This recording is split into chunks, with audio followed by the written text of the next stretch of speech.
The night before the white moonlight returned, I broke up with my puppy boy. His eyes reddened.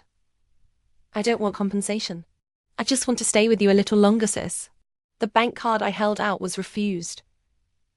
After a moment's silence, I agreed. Then he pushed his luck.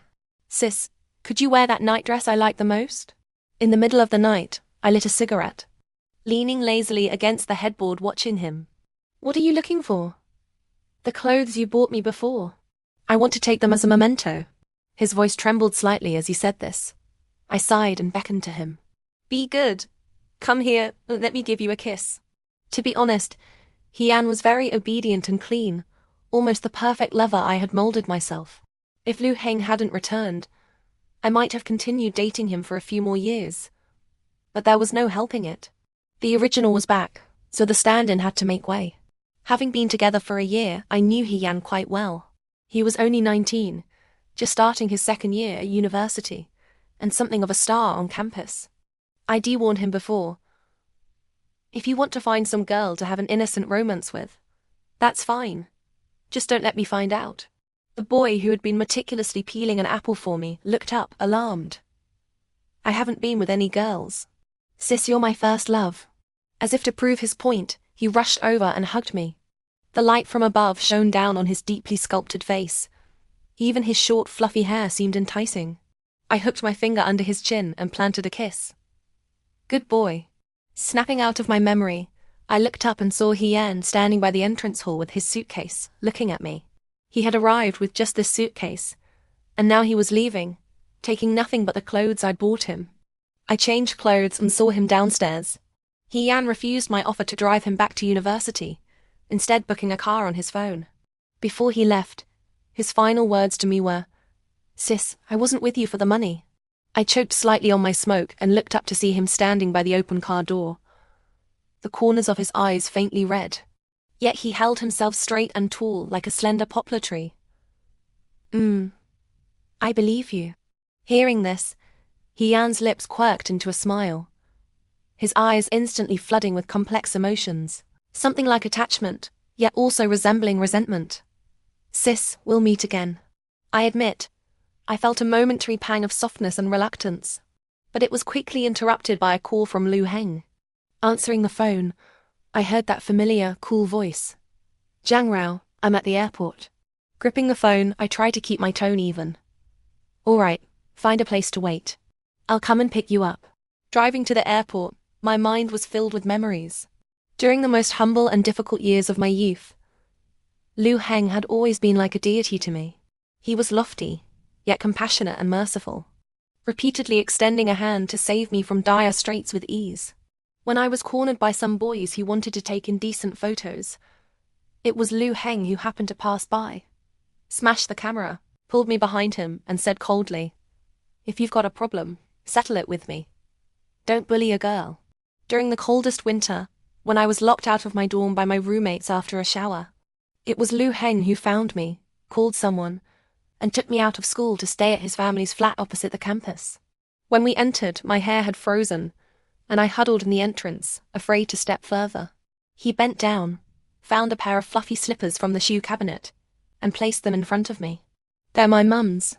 You'll have to make do for tonight. Even when my stepfather, deep in gambling debt, was on his way to use me as payment, I somehow ran into Lu Heng on his way to piano lessons. Those long, slender hands, so adept at dancing across piano keys, clenched into fists and smashed into my stepfather's nose. Lu Heng shielded me, turning his head slightly to say, Your clothes are messy. Fix them. Then he lunged forward again. The incident blew up. My stepfather and his creditors were detained by the police for gambling. Under Lu Heng's protection, I managed to finish secondary school and enter university. Then, just when I thought my feelings could blossom into something more, he went abroad.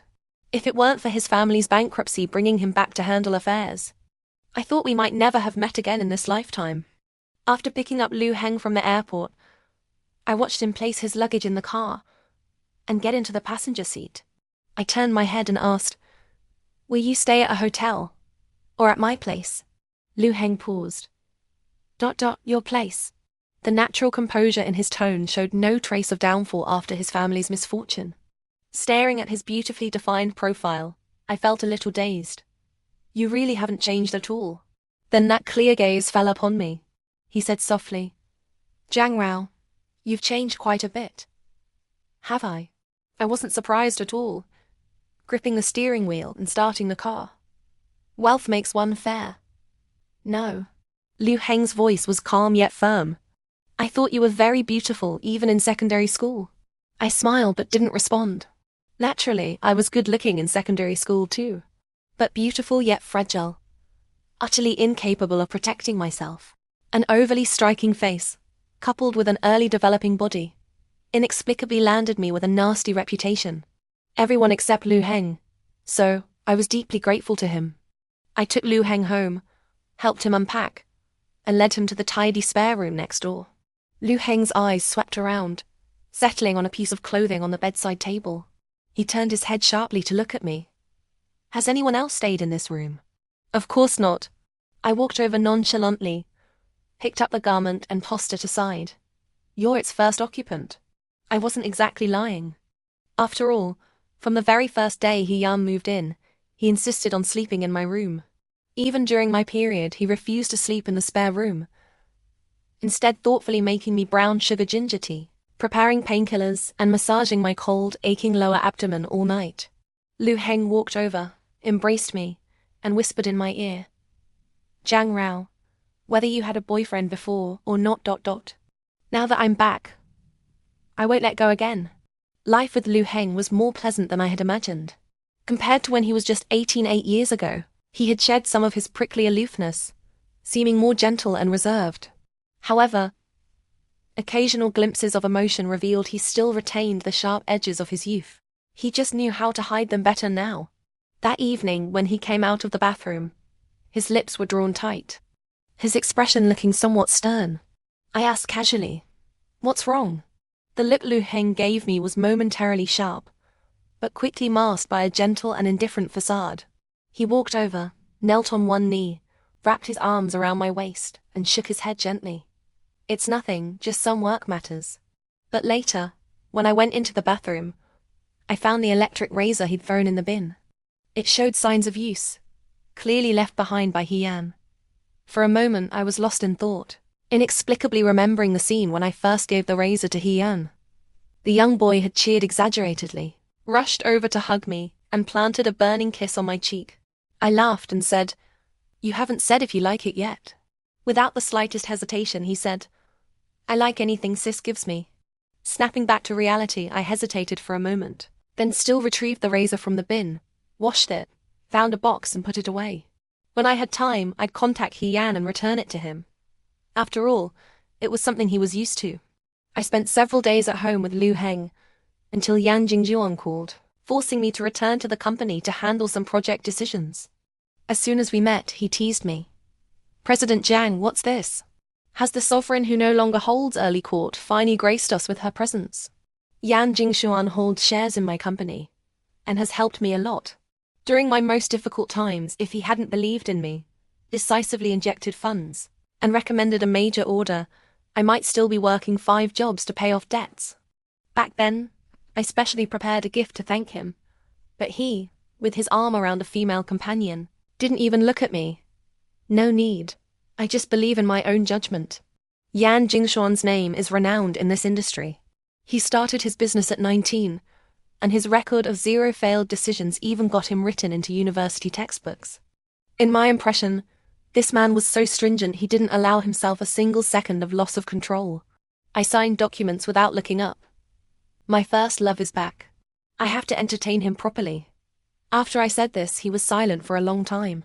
Feeling strange, I looked up to find Yan Jingxuan standing by my desk, leaning over, looking down at me. Your first love? That Liu Heng guy? I acknowledged and lowered my head to sign the last contract. Yan Jingxuan, you knew that long ago. Besides, you're an engaged man now. Don't tell me you're jealous. There had also been something between Yan Jingxuan and me. Of course, I preferred to call it a pastime between adults who understood each other's loneliness. And I always thought Yan Jingxuan probably felt the same. But now, he suddenly reached out, hooked my chin, his beautiful peach blossom eyes filled with a careless smile, yet possessing a captivating charm, inching closer to me. There's no fiancé.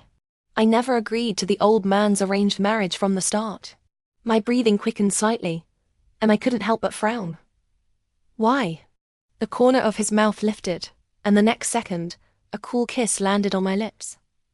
What if I said it's because I like you? The touch lasted only a moment before I pushed him away. I turned my head, wiped my lips, and said flatly, "What nonsense are you talking?" I knew you wouldn't fall for it. Yan Jingchuan shrugged, stood up straight nonchalantly, and took the signed contract from me. All right.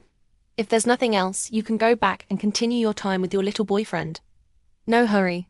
He's gone back to handle some family matters. I'm free today. He raised an eyebrow. Then how about a drink? But I never expected to run into Hian at the bar Yan Jingshuan, and I frequented. At first, I thought I was mistaken, until Yan Jingshuan followed my gaze and laughed. Jiang Rao, isn't that the boy you were keeping before? A few meters away, in a booth, Hian sat expressionless, swirling a glass of alcohol but not drinking it. A girl with long wavy hair leaned close to him, but was pushed away. A boy next to him coughed twice, his face full of disbelief. Hian, seriously? Your sis doesn't plan to keep playing with you, and you're really going to stay chaste for her for life? Shut up. Hian lifted his eyes, giving him a cold stare. The usually gentle and obedient boy now looked defiant and fierce. Say one more word and get out of here. Yan Jingzhuan clicked his tongue beside me. Jiang Rao, even you can misjudge someone. Hian was not the well-behaved, innocent boy he appeared to be. As I realized this, Hian inadvertently looked up, his gaze sweeping around before locking firmly onto me. Panic flashed in his eyes, but when he saw Yan Jingxuan next to me, it turned into undisguised coldness. He stood up, glass in hand, and walked over to me. Sis, what are you doing here? I took a sip of the Baileys in my glass. It's quiet here. Hian glanced at Yan Jingshan beside me. Hian glanced. The business partner. Yan Jingshan evidently heard me. He raised an eyebrow and let out a meaningful light laugh, but didn't say anything else. Hian seemed to relax a little. He put his glass on the table, leaned down, and asked cautiously, Sis, can I sit here? The moment Hian sat down next to me, Yan Jingshan extended a hand towards him with a faint smile. Hello, Yan Jingshan.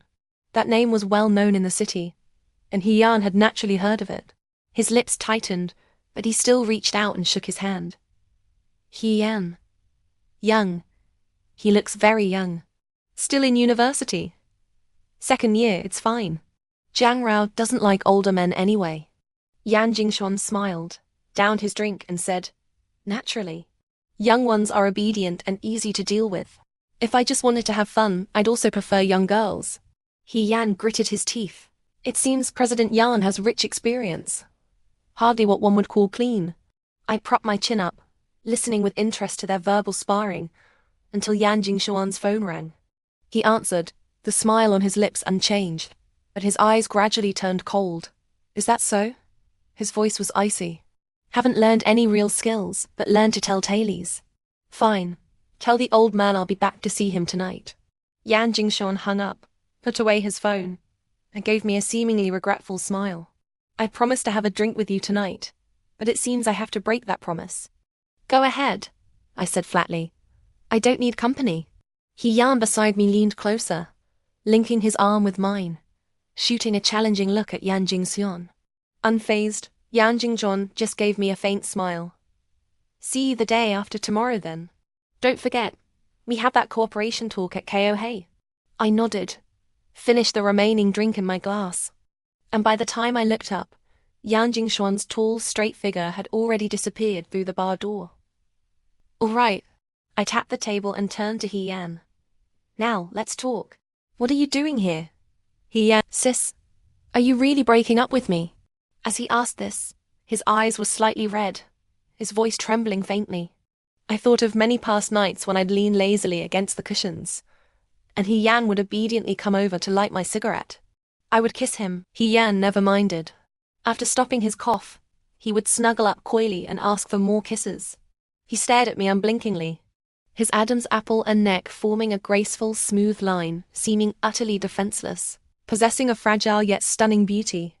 Just like now, I sighed. Hee-Yan, you're still young. Leaving me and finding a nice girl for a proper relationship might not be a bad thing. I don't want to. He stared at me. Sis, I don't want anyone but you. The stubborn look on the young boy's face was truly endearing. I rubbed my temples and waved to the bartender. A Long Island iced tea for me, and an ice cup. After finishing that drink, the intoxication rose, and I felt dizzy. I thought for a moment and decided to change the subject. You left something at my place. Come by later to get it. With that, I stood up, swaying slightly. Hee-Yan immediately stepped forward to support me. From him came the fresh, pleasant scent unique to young men. I leaned back slightly to steady myself. Hee-Yan muttered, Raorao, I've missed you so much. He was only 19. When he met me, he was a blank slate, molded entirely by me, every part of him fitting me perfectly. In the end, I couldn't resist the pity and softness. I let Hee-Yan help me into the car. Fortunately, although he'd ordered a drink, he hadn't touched it, and drove safely to my building. I reached out to push the car door open. The cold wind rushed in, but the boy's warm arm wrapped around me from behind, his chin resting on my shoulder. Don't go. For a moment I was dazed. Somehow, I remembered the first time I saw him. During a basketball game at N University, a younger brother I was interested in had invited me several times, and I finally found time to go. When the sports car stopped outside the court, the sunset was painting the sky. Leaning against the car, I watched with interest and saw Hee-Yan sink a three-pointer in the middle of the court. The crowd cheered, but he wiped his sweat absent-mindedly, his gaze drifting over and meeting mine. Vast stretches of crimson light smeared the horizon, reflected in his eyes. In that instant, my target shifted. I turned and went to a nearby convenience store, bought a bottle of water, then walked straight up to Hee-Yan, who was wiping sweat by the court. He paused, looking down at me. Sis, do we know each other? No, but we do now. I tilted my head slightly and smiled at him. I'm Raorao. Hee-Yan took the water, and thus began our year-long relationship. At first, I was very clear that I was seeking traces of Liu Heng in Hee-Yan.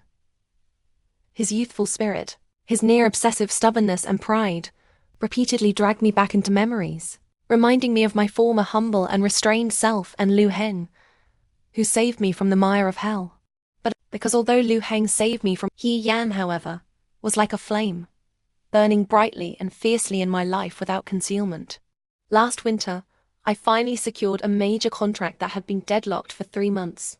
To celebrate, I took Hee-Yan shopping. Standing at the mall entrance, I curved my lips. Whatever you like today, my treat. Hee-Yan looked at me, hesitating to speak.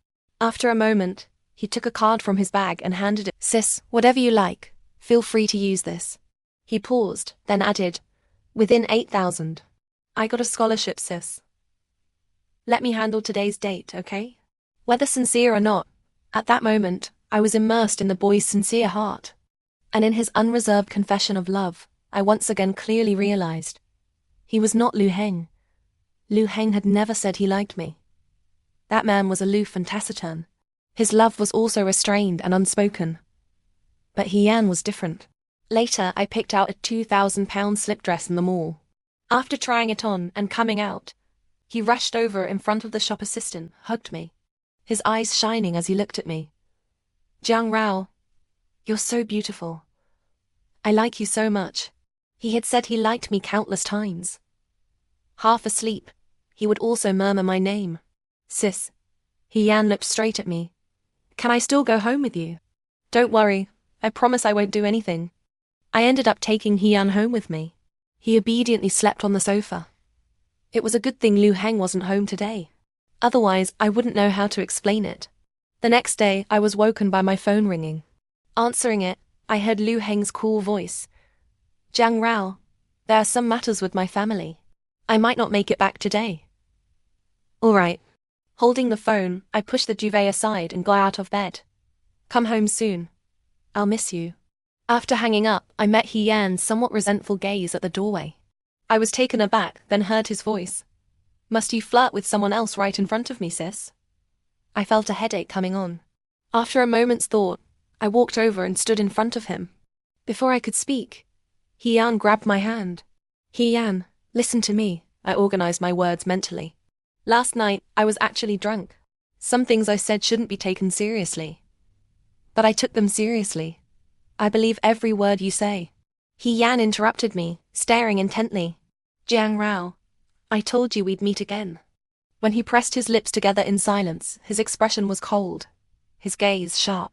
It was as if the well-behaved, obedient boy from before was just my delusion. In that moment, I suddenly realized that, indeed, it had only been an illusion.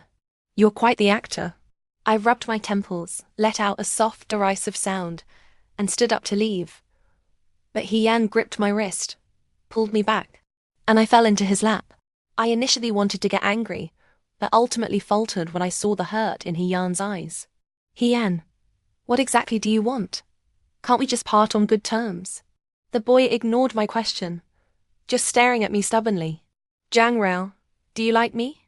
Before I could answer, he added, Don't lie to me. Did I like Hee-Yan? Of course I did.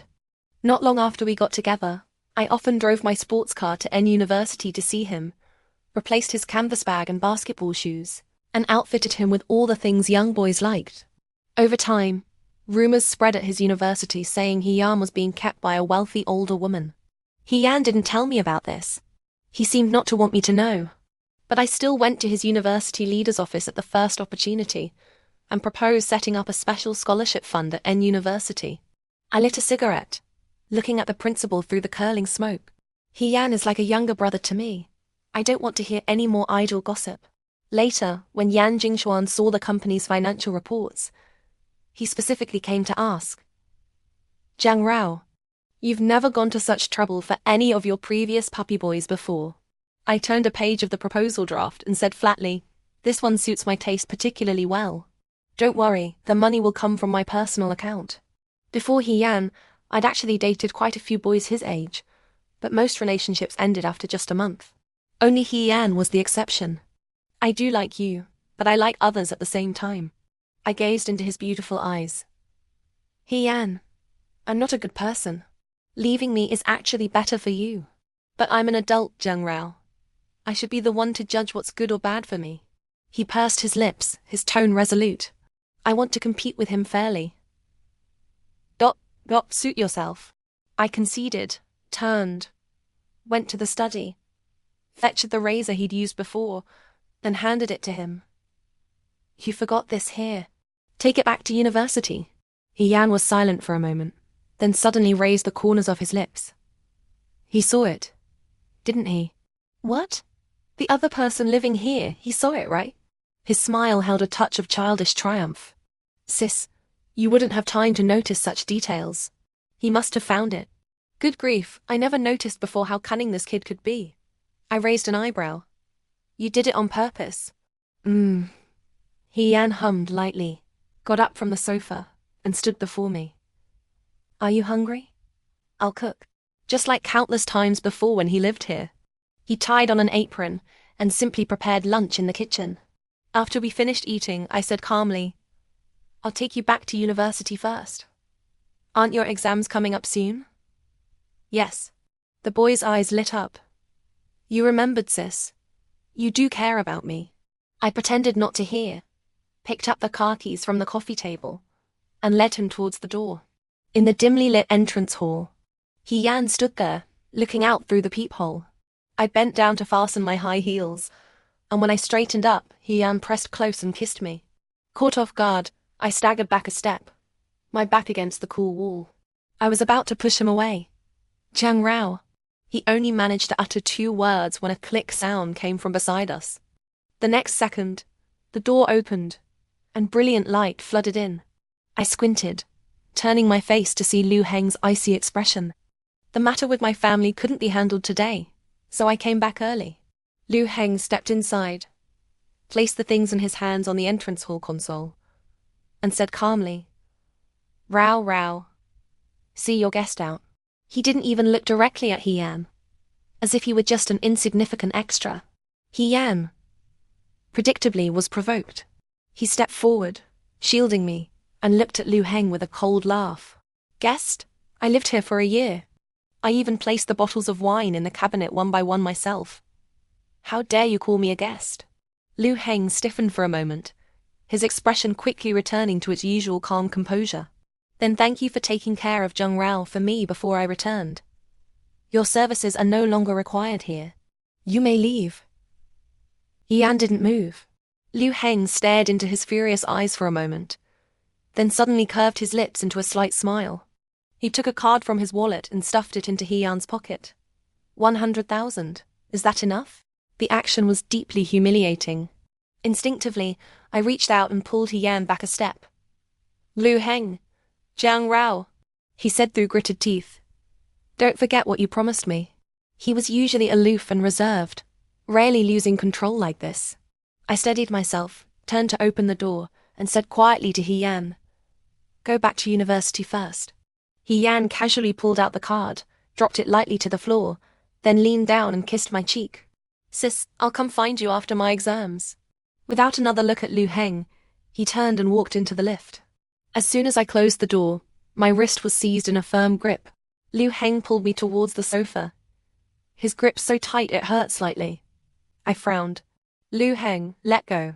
He released my hand, whipping his head around to look at me. Who was that? My boyfriend. Before you returned. Liu Heng stared straight at me, a trapped, wounded look flashing in his beautiful eyes. After a long moment, he said in a low voice, Now that I'm back, can't you end it with him? I rubbed my temples. Liu Heng, I need time. The words sounded terribly heartless. Sure enough, Liu Heng froze completely, taking a long time before slowly saying, Raorao, do you know? I was abroad for 8 years, and I thought of you for 8 years. I didn't respond, just stood there, leaning against the back of the sofa, tilting my face up slightly to look at him. I used to look at him like this in the past, my stretched neck pale and slender, appearing beautiful and pitiful, because I knew perfectly well then that I had no way out. Only Liu Heng could protect me, ensure I wouldn't be lost as a gambling stake. That he was Liu Heng. He saw through my act of weakness almost instantly. Don't worry, you don't need to do this. I'll help you anyway. It was the same now. He abruptly turned his face away, his Adam's apple bobbing, his voice hoarse. Raorao, don't. You thought of me for 8 years, but you truly didn't contact me once in those 8 years. I let out a low laugh, resuming my usual cool indifference. Liu Heng, I don't want to dwell on these things because being petty is pointless. But don't push me, because I still like you now. But if this continues, that might change. I didn't look at Liu Heng again, walking past him without a sideways glance, but he caught my wrist once more. This time, the grip was very gentle, carrying a note of caution. Raorao, I won't push you, he said quietly. I'll give you time to think clearly. Just don't leave me. My deity, he had broken his proud bones, prostrating himself beside me, surrendering to me. That night, I gazed at Liu Heng's exquisite sleeping face beside me, momentarily lost in thought. He hadn't really done anything wrong. Back then, his family was about to face turmoil, and his mother had no choice but to send him abroad to avoid trouble. He left in such a hurry, he didn't even have time to say goodbye. During the winter break that year, I went home to pack my things and ran into my stepfather, just released from detention. He bared his teeth, looking at me with a cold gaze, sneering. Is there anyone to save you now? The smell of ether rushed into my nostrils. In the last moment before losing consciousness, I thought of Liu Heng again. But unlike before, this time I didn't fantasize that he would come to save me. I just realized with utter clarity, in this world, the only one who can truly save me is myself. Later, I used a blade I always kept hidden on me to cut the ropes, escaped through the slightly open warehouse door, and ran along the edge of the road, accompanied only by the moonlight and the wind. Occasional passing cars, afraid I was trying to stage an accident, refused to stop. So, I just kept running until the sky began to pale, and golden red light gradually peeked through the clouds. When I finally managed to flag down a passing vehicle, I'd pulled the bracelet Liu Heng had given me from my wrist and shoved it into the driver's hand. Please take me to the nearest police station. After that, I filled every crevice of time with busyness. After completing a double major, I seized the market trend, probing into that bizarre, dazzling world from the very bottom. As the company gradually took shape, I occasionally heard news about the Liu family. Liu Heng's father had brought a wolf into the house, had an illegitimate child outside, which gave others leverage, leading to the family's ruin. During a drinks gathering once, someone said laughingly, "I heard that to save the Liu family, Liu Yanting wants his son to get engaged to the Ku family's daughter." The photo he produced showed Liu Heng standing by a shimmering lake, holding a book, his expression indifferent. My hand holding the wine glass froze, until I heard Yan Jingshuan's lazy voice. "Liu Yanting is becoming more and more naive. 6 months ago, the Liu family still had some value. But who would take them on now?" I snapped back to reality, watching as Yan Jingshuan took the photo, examined it for a few seconds, and casually tossed it into the bin. After the gathering ended, sitting in the car, he leaned his face close and asked me with a smile, "Jiang Rao, an old acquaintance?" I lowered my eyes and didn't respond. So he leaned closer, his breath smelling of alcohol warming my neck, almost like a kiss. This man was always calm and languid. The only time I saw him lose control was by the floor-to-ceiling window late at night. He drained his glass in one go and turned to look at me. Outside the window behind him, brilliant city lights sparkled, reflected brightly in his eyes. "Jiang Rao," he said in a low voice, "come here." Snapping out of my reverie, I saw Yan Jingshuan had already told the driver to start the car. He leaned back in his seat and said offhandedly, "I remember you had a first love you were hung up on for a long time. It's him." I closed my eyes and said calmly, "President Yan, I think we should stop this." Yan Jingshuan's tone didn't even fluctuate. "Oh, why?" "I've met a new young boy." That was a year ago, when I had just met He Yan. Thinking of He Yan, I couldn't help but curve my lips slightly. "I quite like him." I originally intended to placate Liu Heng a bit, but not long after getting up, Yan Jingshuan called. "The car is waiting for you downstairs," he said, pausing. "You have 20 minutes to get ready. We must get to Kaohei before 10. Understood." I hung up, got dressed, and by the time I finished washing up, Liu Heng had warmed some milk and made sandwiches. He was sitting at the dining table looking at me, a posture of seeking reconciliation. His nature was always aloof and proud. This was a rare show of yielding. I ultimately sighed, walked over, picked up the glass and drank it all, then leaned down and kissed him, letting the residual milk stain his lips. "There's urgent business at the company. See you tonight." Liu Heng slowly wiped the liquid away with his thumb. "I need to go out today too." I knew that although the Liu family was bankrupt, there were still many loose ends for him to handle. So I nodded. "All right. If you need any help with the Liu family matters, you must tell me." As I said this, I felt a momentary daze. Back when he realized I was being bullied, Liu Heng had said the same to me. But after 8 years, the roles were reversed, and I was the one saying it. Unlike me back then, Liu Heng still retained some pride. He stiffened, and only after a long moment did he respond softly. "All right." Downstairs, Yan Jingshuan's Bentley was indeed waiting. I opened the door and got in. He handed me a hot Americano and a bagel. "I figured you wouldn't have time for breakfast." Happened to have the housekeeper make an extra portion. I only took the bagel. "Someone at home warmed milk for me. I've already had some." Yan Jingshuan raised an eyebrow. "The first love is home." Then he must have run right into little brother. He from yesterday." He rested his arm on the back of the seat, smiling at me. "Jiang Rao, you're really being a player so openly." I didn't want to engage with that topic. "So, you were called home yesterday because you called off the engagement?" "Yes." She specifically went to complain. The old man was furious, ordered me home immediately. Yan Jingshuan closed his eyes, speaking lazily. I told him too, that kind of pampered young lady isn't my type. I could never get engaged to her. Then the old man insisted I tell him what kind I do like. And then? Then, I told him I like someone like you. I paused mid-bite of the bagel and turned to look at him. "Are you serious?" I met his gaze as he opened his eyes. "What do you think?" Bewilderment flashed through his eyes for just an instant. then quickly changed back to his usual laziness and perceptiveness. I stared at him for a moment, then suddenly turned my face away, avoiding that seemingly all-seeing gaze. Forget it. We've been cooperating for so many years. I understand you just like you understand me. What sincerity could Yan Jingxuan possibly have? Not long after I first met him, he was always accompanied by a dazzlingly beautiful girl. Many people said Yan Jingxuan had never been with a woman for so long, nor been so indulgent with her. She was probably his true love. Yet, a few days later, the girl was in tears, blocking my car, begging me through her sobs to let her see Yan Jingxuan one more time. I relayed her pleas. Yan Jingxuan listened from start to finish without a flicker of emotion in his eyes. Noted. If she bothers you again, just call the police.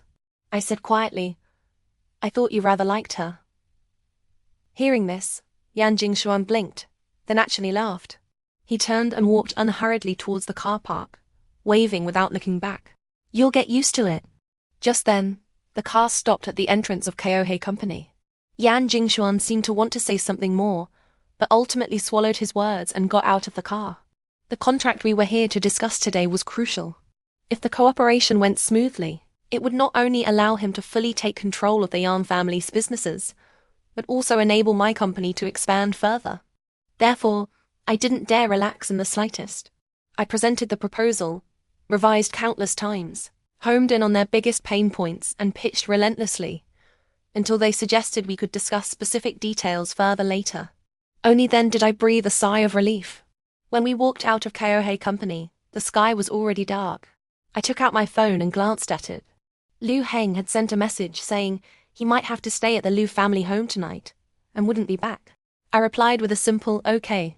Scrolling down, I saw messages from He Yan, more than a dozen of them. And as I was checking, a new one popped up. Sis, just found photos from our last time at the live house. I really want to go listen to rock with you again. Young boys seemed to have an endless supply of energy and enthusiasm. Not only were they keen on dating me every spare second, but even when not with me, they would share every detail of their lives.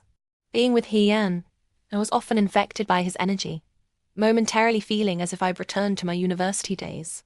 I wasn't free or composed back then either, but at least I was young. Snapping out of my memories, I laughed at myself and replied to He Yan. Focus on your exams. I'll take you after you finish. After sending that, I tossed my phone back into my bag and looked up to see Yan Jingxuan leaning against the car, smiling at me. Behind him, the lights of countless homes were gradually turning on, their reflections on the glass curtain walls casting varying shades of light and shadow on his hair. Let's go. My place tonight? Strangely enough, in the eyes of outsiders, Yan Jingxuan was a somewhat callous and unfeeling person. But when he was with me, he always seemed intertwined with the light, so much so that I once mistakenly thought he might have genuine feelings, nearly letting wild thoughts take root because of it. Getting into the car, I realized Yan Jingxuan was driving. Catching my glance, he laughed softly. I sent the driver home. Jiang Rao, tonight, I'll be your driver. I fastened my seatbelt, leaned back against the headrest and curved my lips. Drive. Truth be told, it had been a long time since I'd been alone with Yan Jingxuan. He wasn't a fan of hotels, so in the past, we'd mostly spent time at his place. His home wasn't like those of the cold CEOs in TV dramas, with dark, somber tones. But the entire place, done in varying shades of bright white, didn't make him seem the slightest bit more approachable either. I sat on the off-white sofa, watching Yan Jingxuan standing by the kitchen island. He looked up and asked me, "What would you like to drink?" "Iced beer." In the end, he brought over a glass of cool lemon water. "You haven't eaten yet. Drinking something icy on an empty stomach isn't good for you. Have this first." Actually, my stomach is quite robust, not that delicate. I took a sip of the lemon water, set the glass down casually, and moved closer to watch Yan Jingxuan cook. Although he always had a housekeeper, he was actually a very good cook himself. The first time I came here, I had just secured a major contract and was drunk, my head heavy and aching. I'd been clinging to the toilet, vomiting my guts out. When I turned my head, Yan Jingxuan was right behind me, leaning against the doorframe, looking down at me calmly. "You really didn't need to drink that much. I could have just said a word to them ... No. I need to prove that your judgment wasn't wrong. I tore off a few tissues and wiped my mouth roughly. Besides, I won't always be like this. Soon, I'll be sitting across from them, talking as equals. After a pause, I smiled at Yan Jingshuan. President Yan, could I borrow a piece of clothing? Yan Jingshuan gave me one of his shirts. The oversized garment hung loosely on me, my two slender, pale legs emerging from the hem. I wasn't completely sober yet. After brushing my teeth, I swayed over to the fridge looking for water. Don't drink something that cold. Have you forgotten how much pain you were in during your period last time? He walked over and took the glass from my hand. Of course, I remembered. That day, after a business dinner, my period had arrived unexpectedly early. I was curled up in the car in excruciating pain.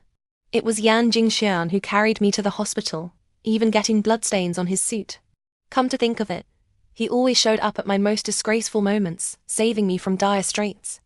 Thank you for saving me back then, I mean the initial financing. He looked at me. Your ability is no less impressive than your beauty. I just gave things a push. But, for people like us, climbing out of the dust is already incredibly difficult. If we want to climb higher, we inevitably have to pay a greater price. I stared at him, inching closer. You helped minimize that price for me. I'm grateful and will repay you. Yan Jingxian raised an eyebrow. So, is this the repayment? No. It's uncontrollable emotion. As I uttered the last word, my lips met his. Later, we were both exhausted, and I was sober. I ran barefoot to the fridge looking for food, but only found a bag of cold bread after a long search. Before I could open it, Yan Jingxuan took it from behind me. After all that drinking, don't eat this. I'll make you some noodles. I turned my head in surprise. President Yan can cook? He responded affirmatively, skillfully frying an egg and boiling noodles. Fresh green vegetables were blanched in boiling water for 10 seconds before being scooped out, finished with a dash of sesame oil. Within minutes, a steaming bowl of noodles was placed in front of me. Blowing on the hot noodles, I said teasingly, I actually have the honor of eating a meal made by President Yan. Without a flicker in his eyes, he said, If you like it, I'll make it for you every time you come over from now on. He said it so naturally that I couldn't help but nurture some tender, hopeful thoughts. Later, Yan Jingxian did indeed help me a great deal. He was even the one who told me the news of my stepfather's death, and the deaths of those who had kidnapped me. I stared at him. Was it you? He turned a page of a picture book leisurely. It was the law. I just found some hidden evidence and handed it over. That's all. Thinking carefully, Yan Jingxian had really helped me a lot. He helped my company recover from the brink, guided me step by step to grow the business to a point where it couldn't be easily shaken, and even personally dealt with the shadows that had loomed over my life for over 20 years. What happened afterward couldn't simply be defined as a business collaboration. Do you want pasta or risotto? Yan Jingxian's voice suddenly cut through my memories. Risotto is fine. I sat at the breakfast bar, propping my chin up, watching him cook. This man seemed always elegant, unflappable, even while cooking. The steaming risotto was served, along with thinly sliced red and white meat on a white porcelain plate. Yan Jingxian unrolled his sleeves and sat opposite me. Iberian ham, brought back yesterday. Try it. I poked the ham, thin as cicada wings, with my fork and suddenly said, You know what? I used to really love a certain brand of ham. He didn't respond, just sat there listening. It didn't even have a proper brand. It was just something made in a small workshop back in my hometown. A mix of minced meat and starch, loaded with heavy seasoning. When I was little, I'd always be hungry after finishing my homework at night. My mum would take it out of the fridge, cut off a small piece and soak it in hot water for me to eat. Usually, after eating it, I'd drink the water too, because it had the residual flavor with a little oil slick floating on top. Yan Jingxian sat there, a gentle, compassionate light gradually welling up in his usually indifferent and lazy eyes. I used to feel sorry for myself, thinking life was really hard back then. But later, I suddenly realized, at least I had those off-brand sausages to eat. But my mum, she always went to bed hungry. Fate's cruelty didn't stop there. Just as life was gradually improving after she married my stepfather, taking me with her, she was suddenly diagnosed with cancer. The doctor offered 2 treatment plans. She didn't choose either, lying pale and haggard on the hospital bed, telling my stepfather, "Let's not treat it. Raorao needs to go to school and she'll get married someday. We need to save some dowry for her. Besides, even if we treat it, it won't get better." The sacrifice didn't yield the desired outcome. After she passed away, my stepfather gambled away all the family's money, even using me as collateral. Later, I built my own company from the ground up, gradually reaching heights I never dared imagine before, and tasting many foods I'd never eaten. But she would never wake up again to gently call me Raorao from her bed, or walk with me past expensive shop windows, pointing at a chiffon dress on a model and saying, "When Ruru turns 12, Mum will buy you one, okay?" I closed my eyes, forcing back the tears threatening to fall. When I opened them again, Yan Jingshuan's face was close, almost within kissing distance. He leaned down, meeting my eyes at eye level. "Jiang Rao, it's all in the past." I blinked. "I don't want to go back tonight." "Then stay here." I turned my head away and suddenly sighed. "Yan Jingshuan, I'm really not a good person." "Likewise. Jiang Rao, I told you long ago, we're the same kind." His Adam's apple bobbed twice. His fingertips brushed near my eye. He kissed my eyelid, then drew back. "I'll get the spare room ready. You can stay there tonight." After the stifling June heat ended, Yan called to tell me his exams were over. I was sitting by the floor-to-ceiling window with Lu Heng at the time. Outside stretched an endless sea. Lu Heng's eyes were naturally light-colored, and with the sunlight shining on them, the blue of the sea reflected in his pupils, clear as mountain stream water.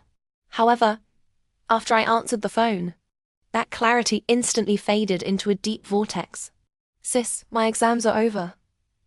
Yan's cheerful voice came through the phone. "Can we meet tonight?" I leaned into Lu Heng's embrace and said lazily, "Not today. I'm on holiday." He was silent for a moment on the other end, then asked warily, "Who are you with?" "Be good. Some things lose their charm if asked too directly." I played idly with the buttons on Lu Heng's shirt. "I'll contact you in a couple of days when I'm back." After hanging up, I straightened up from Lu Heng's arms and looked back at him. He still sat perfectly straight, his spine refusing to bend an inch. I sighed. "Regarding that contract you're trying to secure, I've already spoken to someone at Chunjing. They promised me they'd prioritize the Lu family's proposal. For someone with Lu Heng's pride, asking me for help was probably harder than scaling the heavens." I wasn't unaware that after Lu Yanting passed away, he left behind the Lu family business, a mess no one wanted to deal with. After returning to China, Lu Heng had to take on the heavy responsibility for his mother's sake. Jiang Rao, don't feel burdened. Just consider it me repaying you for all the times you helped me before. Lu Heng pressed his lips together. "I helped you back then not because I wanted repayment, but because I liked you." I narrowed my eyes, leaned in to kiss him, and said with a smile, "I'm helping you now, of course, because I still like you too." That night, I held Lu Heng's hand, sitting on the beach. The moist sea breeze blew towards us, lifting the strands of hair on his forehead. The bright white moonlight made his handsome face appear even more cool and detached. It suddenly reminded me of high school, the summer vacation of our second year. Lu Heng and I had also gone to see the sea alone. That summer was stifling and humid. I wore a worn-out school uniform skirt, one that had once been splashed with red ink. I bleached and rinsed it many times until the fabric became stiff and faded, the large blotchy red stains finally invisible. "I bought you a few dresses." Standing side by the sea, Lu Heng said softly to me, "They're in the flat across from the school. I won't be there this summer. If things get uncomfortable at home, you can go stay there." He placed a key in my hand.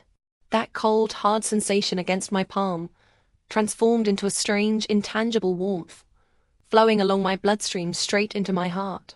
"Actually, I really regret it." Lu Heng beside me suddenly spoke. "Back then, I shouldn't have gone abroad." I glanced at him. "But even if you hadn't left, you couldn't have saved the Lu family then. It would have only dragged you down instead. It's not because of the Lu family. It's because of you." He gently, carefully, took my hand. "Jiang Rao, I know. For you to have come step by step from that place to where you are today wasn't easy. You must have suffered a lot of grievances. But during all those times, I wasn't by your side. I feel guilty towards you.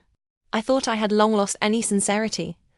But when I heard those 6 words, a sharp pain piercing my heart made me suddenly realize that those past years meant more to me than I had imagined. At least in the first 20 years of my life, Liu Heng was the only remaining vulnerability. I let out a long breath, took a cigarette case from my bag, and put a slender woman's cigarette between my lips. After a second's pause, I suddenly realized the person in front of me now was Liu Heng. He wouldn't obediently lean over to light my cigarette like He Yan would. Liu Heng was Liu Heng.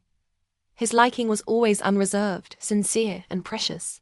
His heart, from beginning to end, was clean. When he first transferred to our school, my reputation was already in tatters. Actually, some of the things those people said weren't wrong. Because for me back then, my beauty was already the only thing I could use to barter for survival. My stepfather had gambled away all the family's money.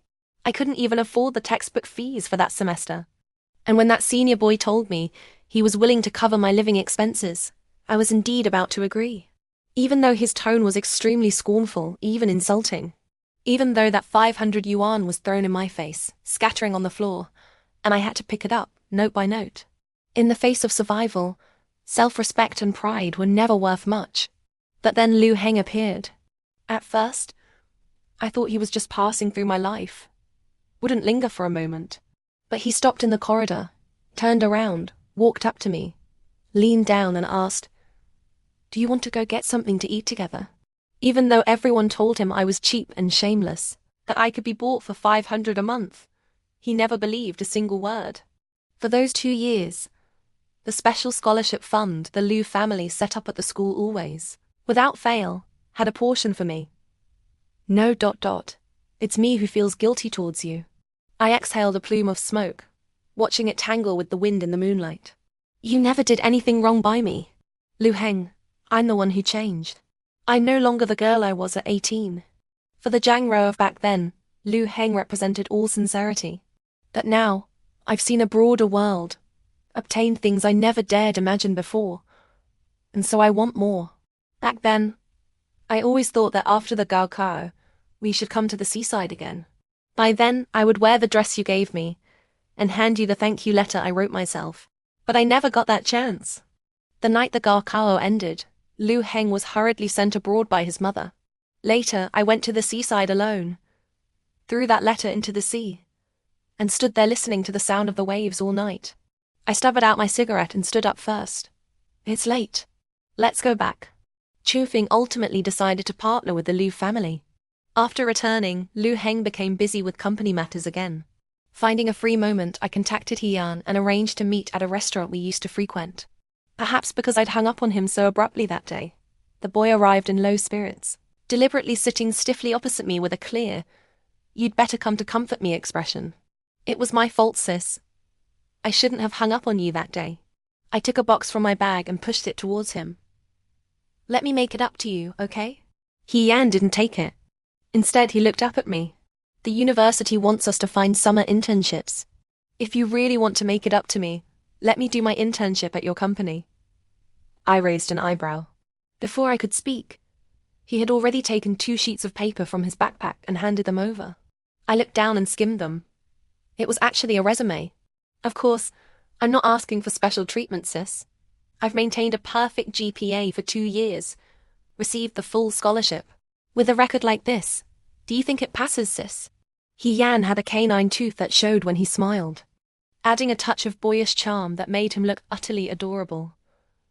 I took the resume and smiled faintly. Of course it does. But with your credentials, you actually have better options. If you're willing, I can refer you internally to a larger company. As soon as the words left my mouth, my hand was grasped. Doesn't sis know how I feel? His lips were pressed into a tight line, his expression uncharacteristically cold. Which company I join doesn't matter to me. What matters is being with you. He Yan, you're still young. You should at least think about your future. I have thought about it. He Yan looked at me seriously. Raorao, I want you in my future. I ultimately yielded under his frank and sincere gaze and agreed to his request. The next day, I personally brought He Yan into the company and handed him over to HR. This is He Yan from N University, 2nd year. He'll be interning with the company for 2 months this summer. Have the business department arrange work for him. Before I left, Yan said nothing. But as soon as I returned to my office, I saw a WeChat message from him. Sis, have lunch together? Not today at noon. I replied to him while calling Yan Jingjian to confirm our schedule. President Yan and I are heading out soon to go to Kaohei again. If we can finalize the plan today, we can sign the contract next Monday. My car will be at your building in half an hour, Yan Jingxuan said. Okay. I hung up and saw the typing. Indicator for Yan flash for a long time before a simple, okay, came through. I was well aware that facing the successful, always composed Yan Jingzhou, Yan felt intensely insecure. What started between him and me began with simple hormones, hard to let go of in the heat of passion. But once it cooled down, ending it would just take a couple of sentences. But he didn't know that. Relationships entangled by interests can also easily end due to conflicting interests. Yan Jingxian and I spent most of the day at Kaohei, finally settling on the final plan. When we left, sitting side by side in the back seat, I was about to close my eyes and rest when I heard his voice. You arranged for that little brother he to join the company. I rubbed my temples. His university requires a summer internship, so I let him come. Your first love has been back for so long, and you still haven't broken it off with him. Yan Jingxuan said flatly. It seems you really like this one. I didn't respond. The driver had already started the car without a word. Amidst the receding scenery, the atmosphere was quiet for a long time before Yan Jingzhon suddenly spoke. Jiang Rao, when will you have had enough of playing around? My hand paused on my forehead. Even without turning, I could feel his invasive gaze fixed on me. After a moment of silence, I said calmly, What do you mean, playing around? Yan Jingshon, aren't you the same? He let out a low laugh. If you were willing, I could take you home right now and tell the old man I want to marry you. I'm not willing. As soon as the words left my mouth, I realized my tone was a bit harsh. Collecting myself, I continued. It's better to keep some things as they are. Otherwise, it's like spilt water. Hard to retrieve. No one wants to see that. Unlike Yan's stubbornness and directness, Yan Jingzhon understood the unspoken meaning in my words and didn't say another word. He was a patient enough hunter. Without the certainty of a kill, he wouldn't corner his prey. But I didn't want to be that prey. In the following days, Yan was busy learning the company's business. I went to check on him twice. Through the glass office door, I saw the boy sitting in front of the computer, staring seriously at the screen. The earnest expression shed some of his remaining boyishness, making him look somewhat austere and formidable, capable of holding his own. But during lunch together, he would revert to the Yan who clung to me and acted coy. After signing the contract with Kaohei, I gradually allocated half of the company's manpower to this project. Yan also got involved. One day, his team was having a meeting about a revision point in the proposal. When I went to sit in, I realized Yan wasn't there. After the meeting, I waited for the lift in the corridor, but saw Yan through a slightly ajar door, standing in the stairwell, seemingly on a phone call. I couldn't hear what the person on the other end said, but his face was taut, expressionless as he said, I don't need you to interfere. I've already found an internship company. I don't need your charity. After all these years, do you think I'd starve without you? I had never heard Yan's voice so cold before, as if the well-behaved, obedient facade had been stripped away instantly, revealing someone sharp-edged and fierce as a blade. In the end, I didn't push the door open. After returning to my office, I instructed my secretary, ask Yan to come see me later. Half an hour later, the boy stood tall before me, like a slender, leafy poplar tree, his expression showing no cracks. President Jiang, you wanted to see me. I smiled. That form of address is very professional of you. He curled the corner of his lips smugly. All right, lock the door. I tapped the desk. Yan obediently turned and locked the door, then rushed over, leaning on the desk to look at me. Did Sis call me here because you missed me? Of course not. I poked his forehead. You dare to think that? I wanted to ask you, since you're not going home for the summer, aren't your parents worried? A tumult of emotions surged in Yan's eyes for an instant, only to be completely hidden the next second. replaced by his usual clarity and obedience. He said with a smile, "No need to worry, sis. I've already told them I'll be staying here at the university for the internship." I keenly detected a tightness in his voice. The truth was likely not so, and it probably related to the phone call he'd made in the stairwell. But Yan clearly didn't want to talk about it, and I had no intention of pressing him. I just said calmly, "In that case, N University is quite far from the company. To make your commute easier, I'll rent a flat for you near the company. Can't I stay at your place, sis?" I sighed, feeling helpless. Yan. His puppy dog eyes welled up with speckles of grievance. He pressed his lips together. "I understand. No need to rent a place. I've already found one," Yan said, leaning on the desk to get closer to me. "Can you accompany me back to the university tonight, sis?" I was utterly defenseless against his pitiful look and agreed. But as I walked hand in hand with Yan on campus, we ran into a young girl. Although it was summer vacation, many students remained at N University. The girl wore a water-red short skirt, her hair tied in a loose ponytail, looking lively and striking. The admiration in her eyes as she looked at Yan was completely undisguised. "Yan, did you read the letter and the gift I gave you before the exams?" Yan, who had been looking cheerful, suddenly lost his smile upon hearing this. His voice turned cold. "I didn't read the letter. I asked your roommate to put the box back on your bookshelf. I don't accept things from strangers." His words were quite blunt. The girl's eyes reddened. She looked at me, forcing a smile. "Is this your older sister?" "This is my girlfriend," Yan said expressionlessly. "We have other things to do. If there's nothing else, I'm leaving." The girl could no longer maintain her composure. She turned away, somewhat embarrassed, and hurried off. I watched her retreating figure, feeling a little dazed. My own university days were always rushed, lived constrained and difficult, only improving after running around everywhere to earn my first bucket of gold. Snapping back to reality, I found myself walking alongside Yan to the edge of the basketball court. I glanced sideways. "You could at least be a bit more polite to the young lady. She's too annoying. She's been pestering me for half a semester. I've told her many times I don't like her, but she just won't listen." I laughed. "I heard before that you're quite the star at N University. That tons of girls have a crush on you. But I only like you, sis." He blurted it out without thinking.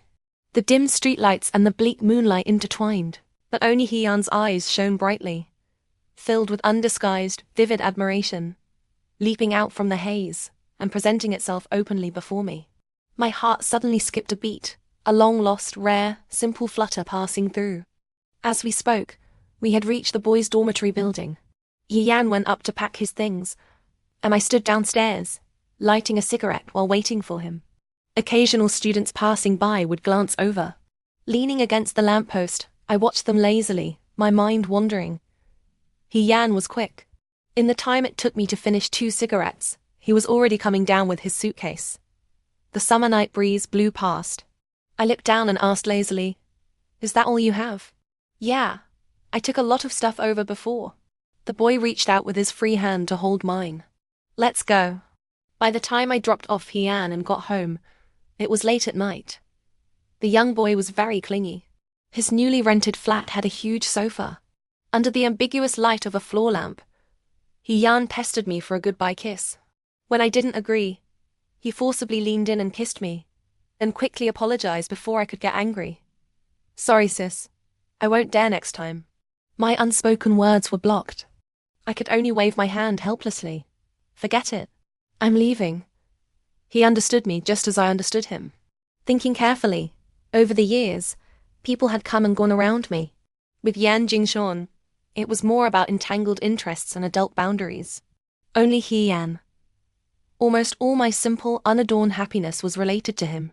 I thought Liu Heng would already be asleep, but when I opened the door, I found a light still on in the living room. Warm, yellow light carrying a faint, sweet scent greeted me. I took off my high heels, walked out from the entrance hall, and saw Liu Heng curled up on the sofa. The light in the darkness enveloped him, driving away that ethereal, cool, and detached aura he often carried. His eyes were closed, long eyelashes casting faint shadows under his eyes. I walked over, sat down next to him, and called softly, "Liu Heng." Liu Heng opened his eyes. There was no trace of drowsiness in his clear, cool eyes, as if he hadn't been asleep at all. I was taken aback, then felt a warm pressure cover my arm. Liu Heng leaned close, looking at me from mere inches away, his voice low. I made you some apple honey tea. You can have a cup to sober up. His words halted abruptly. Pain gradually surfaced distinctly in his sea-like eyes. Weren't you out on business? The Kyohei order was signed long ago. I gazed into his eyes and said calmly, It's been a long day. It's late.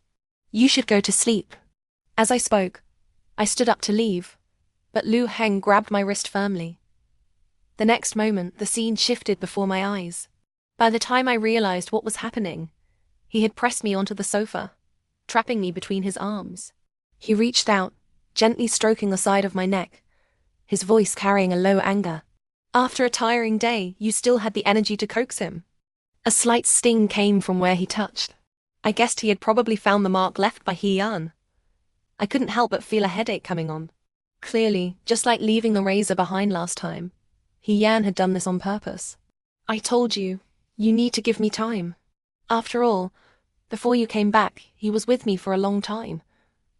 I tend to be soft-hearted. I cut Liu Heng's face and kissed him directly. Come on. If you're really that bothered, then overwrite it yourself. I truly believed what Liu Heng said, that during those 8 years abroad, besides thinking of me, he hadn't been involved with any other women.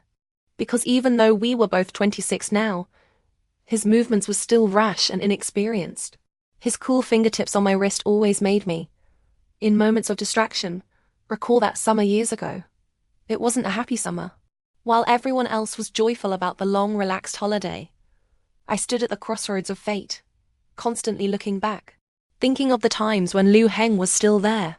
Liu Heng, I buried my face in his shoulder and finally couldn't hold back my tears. Do you know? In the first 2 years after you left, I missed you so much. It wasn't that I hadn't dated. Not long after starting university, there was a senior who looked a bit like Liu Heng. I pursued him and did my best to treat him well. But my cautious and attentive treatment didn't yield the same in return. During the New Year's Eve party that year, I overheard him boasting backstage. What department, Belle? Girls from poor families are just easy to get. Just wait. I'll have her staying over with me next week. I froze behind the door, not moving for a long time. The tulips I held in my arms were in full bloom. Of course, they weren't his favorite flower. They were Liu Heng's. In that moment, I realized there was only one Liu Heng in the world. Only he would be unconditionally, selflessly good to me. Now he was gone. Others might resemble him, but they weren't him. In the years that followed, I gradually had more things to keep me busy. That once soft but fragile heart was wrapped layer by layer in hard, high walls.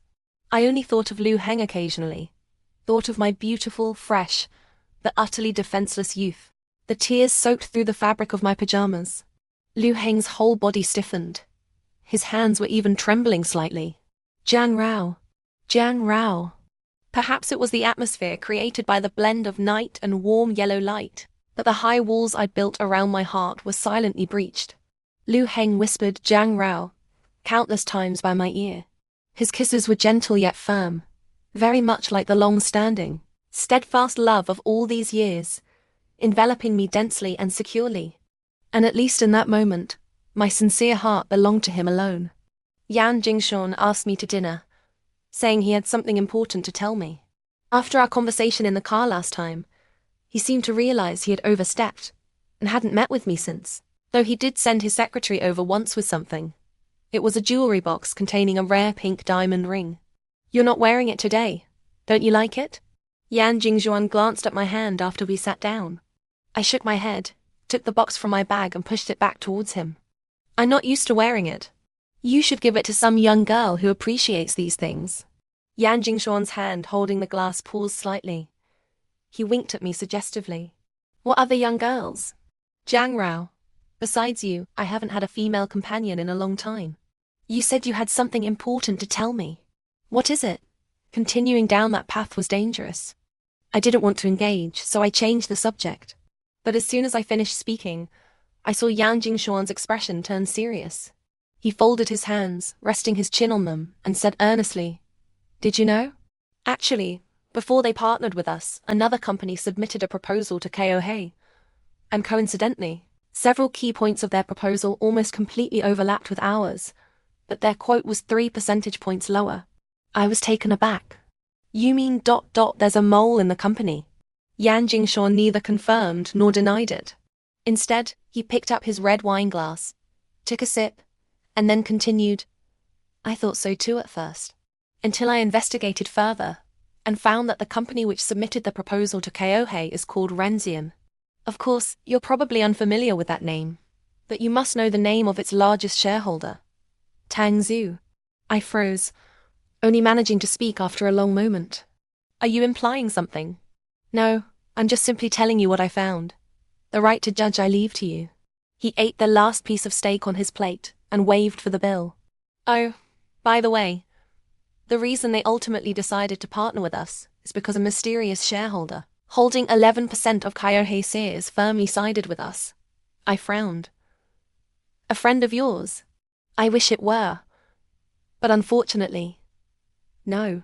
Yan Jingshuan stood up, looking down at me. Fancy a drink at my place? No, I need to go home. Yan Jingshuan didn't look surprised at all. He shrugged and casually picked up his suit jacket from the back of the chair. All right. I knew it. I've already had the driver put the wine in the car. Remember to take it later. It sounded like he was giving me his car and driver. I stood up, following him out. No need, I drove myself. Darling, you've been drinking. As we spoke, we had left the restaurant and arrived on the transparent glass walkway outside. The river flowed leisurely beneath the bridge. The summer night wind was sultry and humid. I tucked my hair behind my ear and said, I can call someone to pick me up. Before I could finish, my words were cut off by a warm pressure. During dinner, Yan Jingshuan had drunk most of the bottle of red wine we ordered. Now, his breath carried the sweet aroma of alcohol. He held my chin, slowly pulling back a little, but not letting go, just looking at me. I've left something else for you. Be good.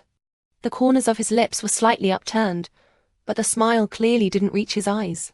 In that instant, the powerful aggressiveness he usually kept restrained came crashing down on me like a tidal wave. My throat felt tight. I lifted my chin, meeting his gaze directly. Yan Jingshuan sighed softly. You never yield. Not never, I said calmly. There are times when I yield, but not now. He said nothing more, waved his hand, and slowly walked away along the glass bridge. Yan Jingshuan was actually very tall, with broad shoulders, long legs, and neatly cut hair. From behind he looked tall, straight, and particularly striking. I watched as he hadn't gone far before a beautiful girl with long wavy hair went up to talk to him. I don't know what was said, but Yan Jingshuan left with her on his arm. I forced myself to ignore the faint pang of sourness that rose in my heart.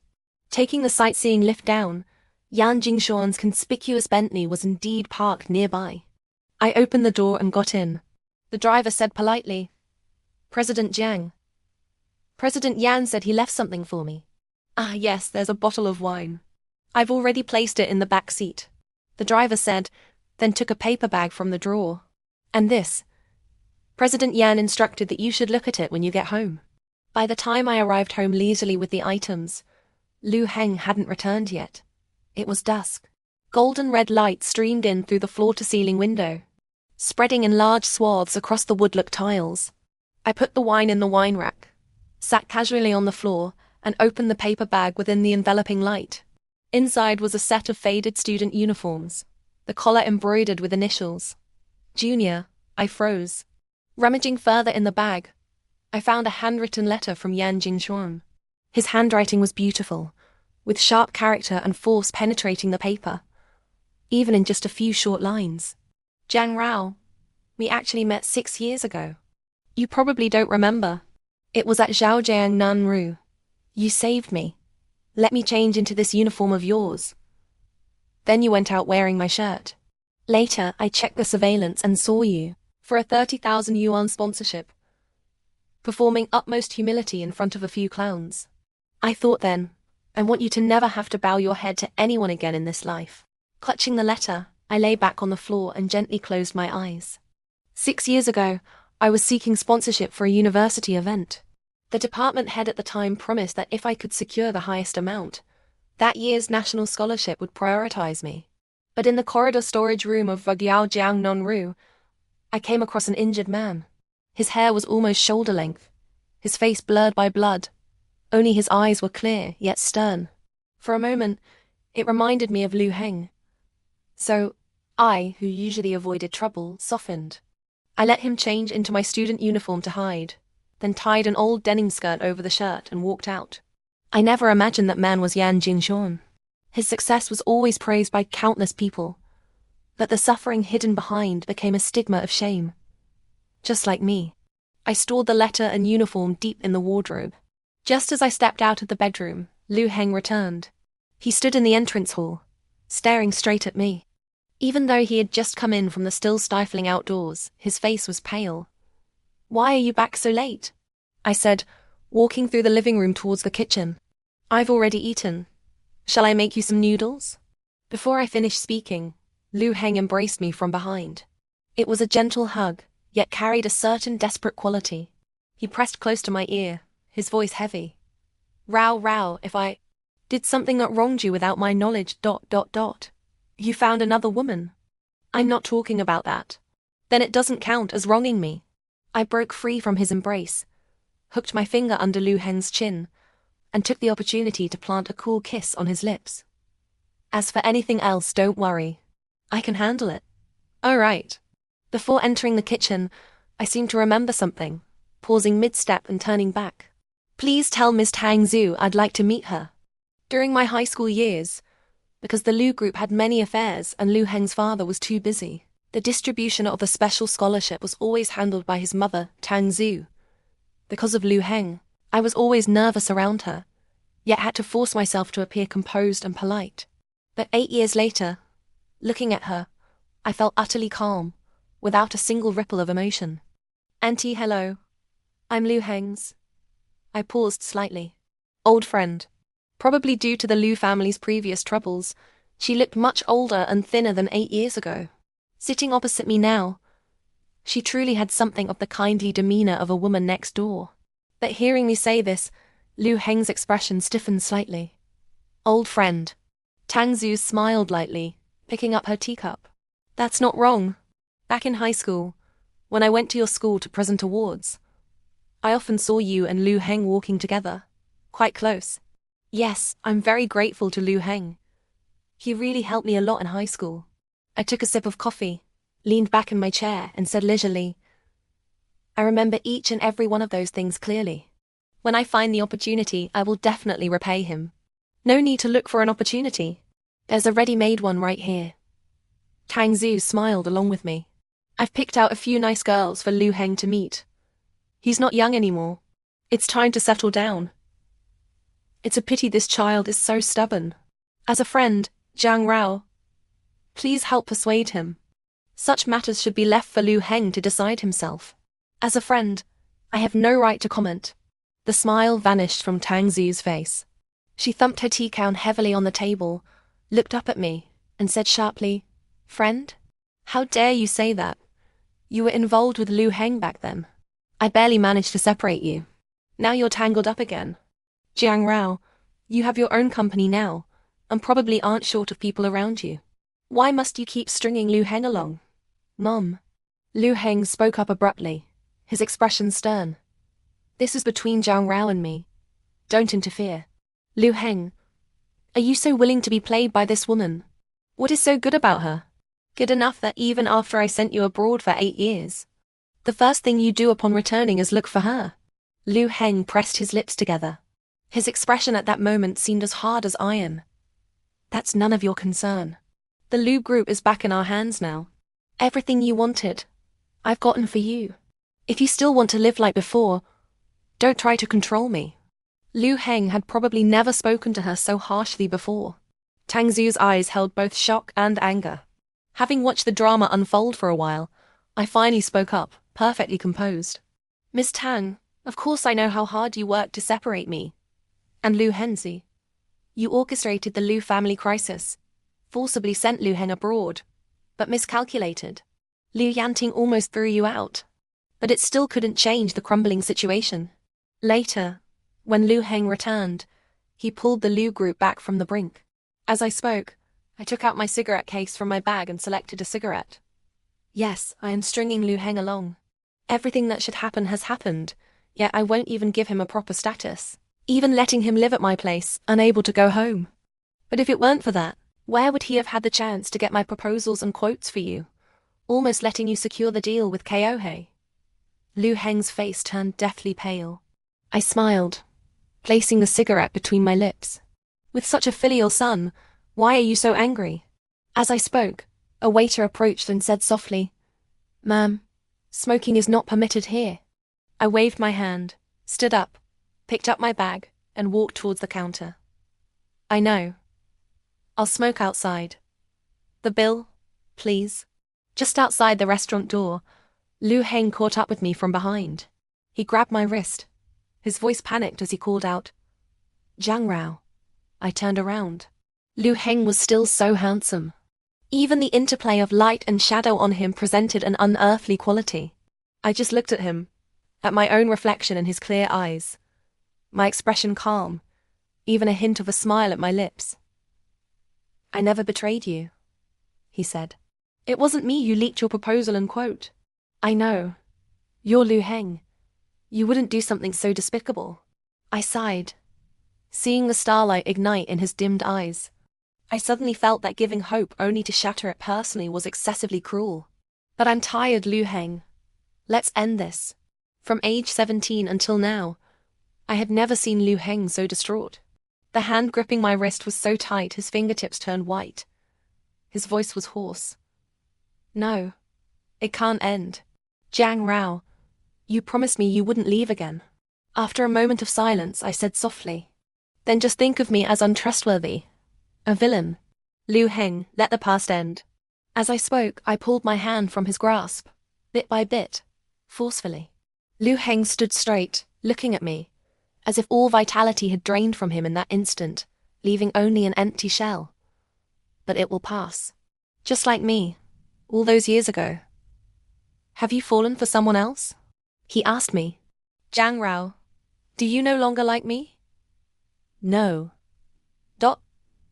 I did like you. But dwelling on it now is meaningless. Liu Heng, it's been too long. Let the past stay in the past. We must always move forward with time, not look back." After saying this, I didn't look at him again, turned, and left. The house felt empty. Actually, even though Liu Heng had lived here for a while, he hadn't added much, and he took nothing with him when he left. I was sitting on the sofa when Yan called, "Zhang Rao, university starts again in a week. My summer internship is ending." I rubbed my temples. "I know. I've already stamped your internship certificate. Come to my office tomorrow to get it." There was silence on the other end for a moment. When Yan spoke again, there was a slight tension in his voice. "After university starts, can we still meet often?" "Of course." Yan was very good at pushing his luck. "I want to see you now." "Then come over."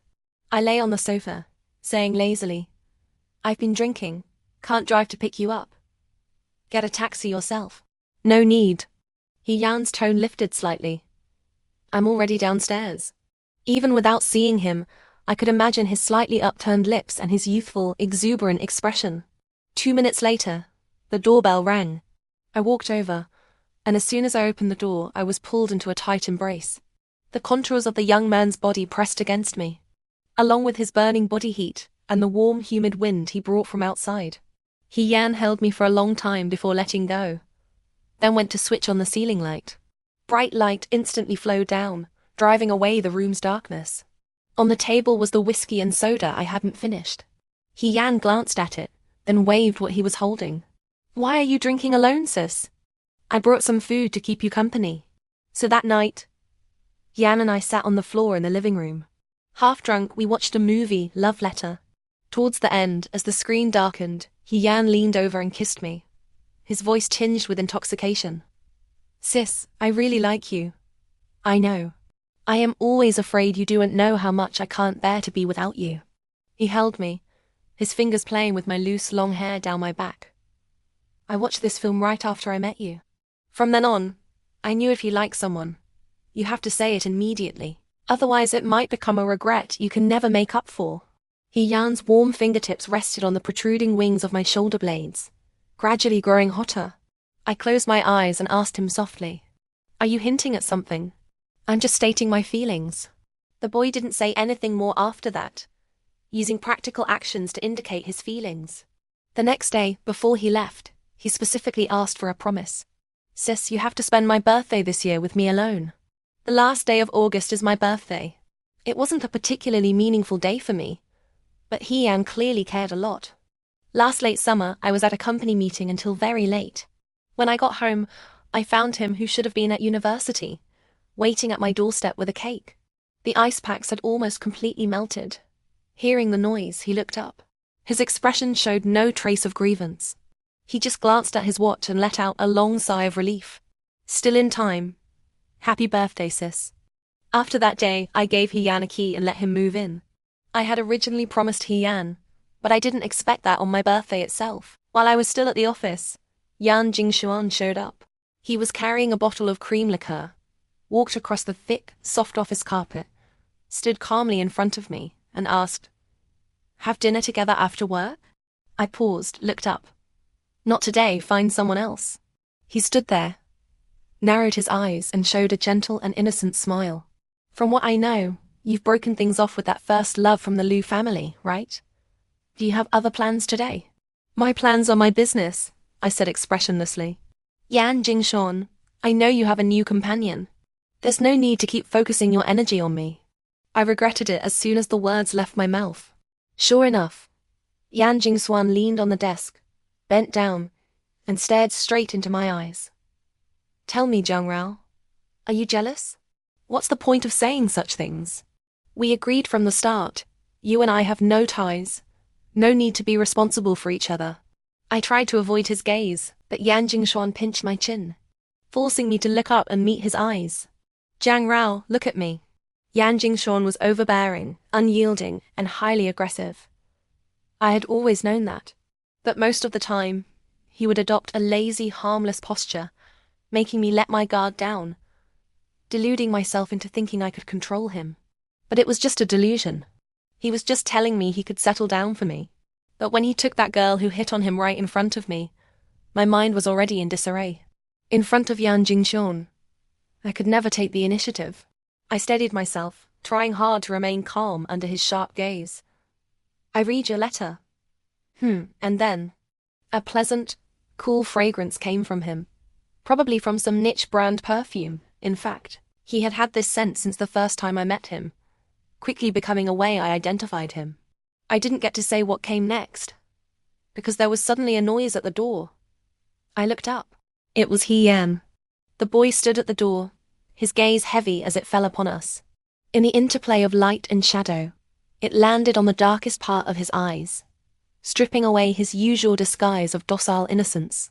In that instant, he looked like a sharp, fully capable adult. Yan Jingshuan was unperturbed. He didn't even glance back at Yan, just stared intently at me, as if waiting for an answer. I said sternly in a low voice, "Get up." "All right." He shrugged and straightened up. In those few seconds, Yan had already walked over, standing shoulder to shoulder with Yan Jingshuan in front of my desk. They were almost the same height, though compared to Yan Jingshuan, his build was more that of a youth. "Raorao, I finished wrapping up my work. We can leave now." Yan acted as if Yan Jingshuan wasn't there. "I've booked a restaurant. It's just the right time to go." Yan Jingshuan, standing beside him, suddenly laughed. "Booking a restaurant? Using the internship salary Raorao paid you?" Yan lifted his chin, looking at him arrogantly. "That's none of your concern." "Actually, I've always been curious," Yan Jingshuan said slowly. "Why is it that Raorao wouldn't fully trust even that Liu family fellow, yet never suspected you? Could it be that the naive and foolish act you usually put on is so convincing that she deeply believes it's the real you? Even thinks the young master of the He family is just an ordinary, poor university student, and that the mysterious shareholder holding 11% of KOH's shares actually needs to complete his summer internship at our company." I looked at Yan, who had frozen on the spot, and asked softly, "Is that true?" He opened his mouth, his voice coming out strained. Zhang Rao, I can explain. Explain what? Explain how you deliberately passed information to that Ms. Tang Zhu, then used your shareholder status to endorse Zhang Rao, so you could claim credit later? Or the fact that you got together with her initially out of spite, to get back at your father who abandoned his family? Enough. I stood up, looking calmly at He Yan. Cancel the restaurant you booked. Jiang. And you. I turned to Yan Jingshuan. You've lost your composure. Losing control of your emotions lets others find your weaknesses. You taught me that. I left the office, took the lift to the underground car park, and sure enough, found He Yan's car there.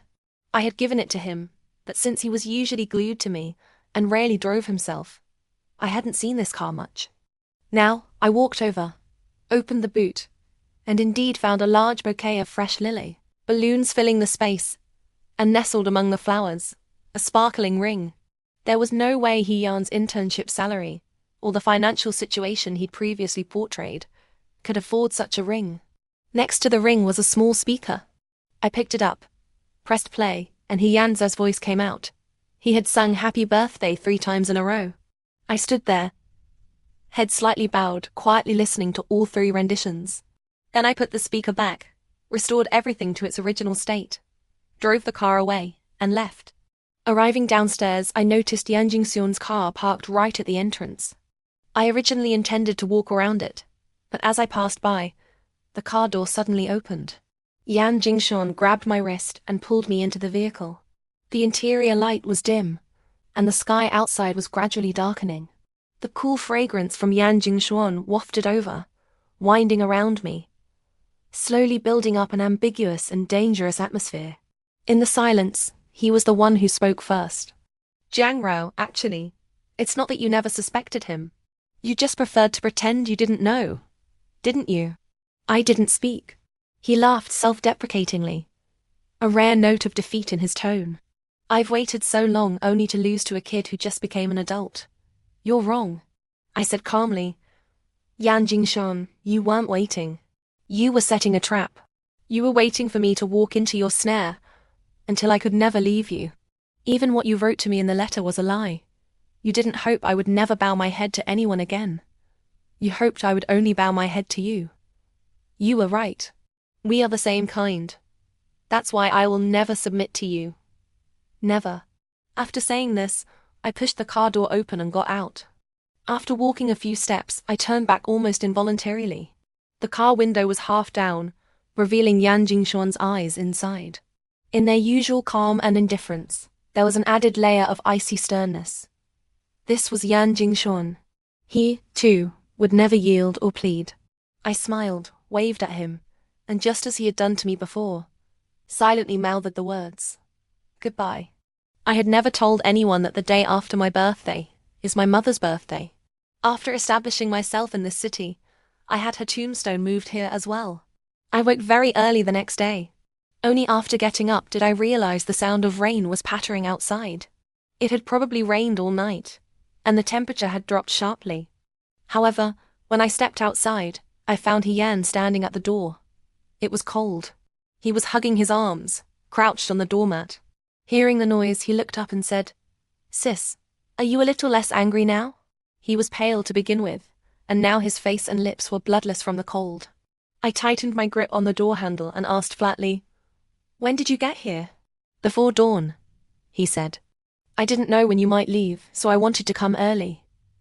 If you were here, why didn't you come inside? He said pitifully. I was afraid you were still angry with me. Even though I knew he was acting and pretending to be pitiful, I still softened.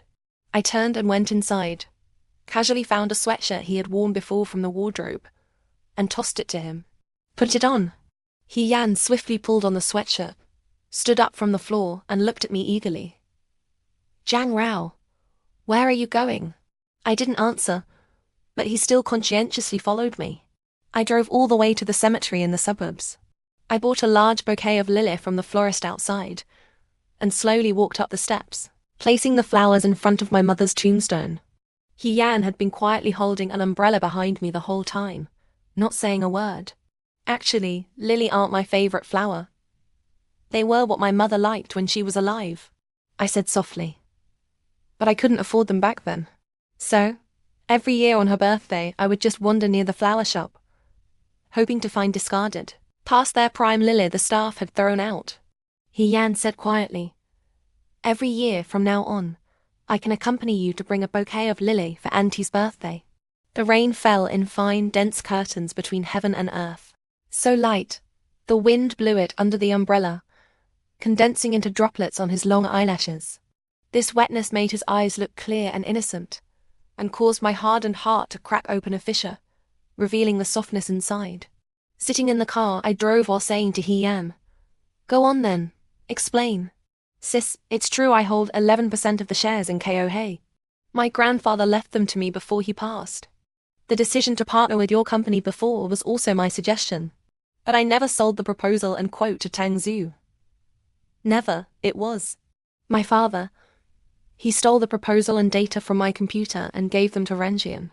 I was somewhat surprised. What was his goal? The He family relationships are messy. My grandfather had several sons. My father wasn't his favorite, but he doted on me. Before I was even born, my father had someone on the outside, and an illegitimate child only half a year younger than me. Displeased with his behavior after I was born, my grandfather hired a lawyer and transferred the KOH shares that should have gone to my father into my name. Because of this, my father dislikes me and is determined to snatch the KOH shares back from me. He pulled up the hood of his sweatshirt. "Jiang Rao, I admit, when I first agreed to be with you, I actually wanted to spite him. But I genuinely liked you very early on. It was sincere, from the first time I confessed to you." I braked at a red light at the crossroads and turned to look at Yan. He was leaning back in the seat, sitting obediently, a pair of deer-like, bright eyes peeking out from his fluffy hair. I clearly sensed the palpitations in my heart, real and vivid, not shrouded in the haze of memory or carrying cautious probing. In front of him, I was always the one in control. "Jiang Rao," Yan's cautious voice sounded. I snapped out of my reverie, let out a long sigh, and threw my phone to him. "I bought tickets earlier for that band you like. Want to go see the performance together tomorrow?" His eyes instantly lit up, and he responded jubilantly, "Yes. I don't know what the future holds. I don't know how long my liking for Yan will last. I don't know if there is eternal love in this world, and I don't know if he will grow tired of me first. But what does it matter? At least at this moment, the joy in my heart is truly present." The green light came on. The car cut through the rain and mist, driving forward. The rearview mirror was blurred by the rain curtain. The road behind no longer visible, just like my gradually receding past.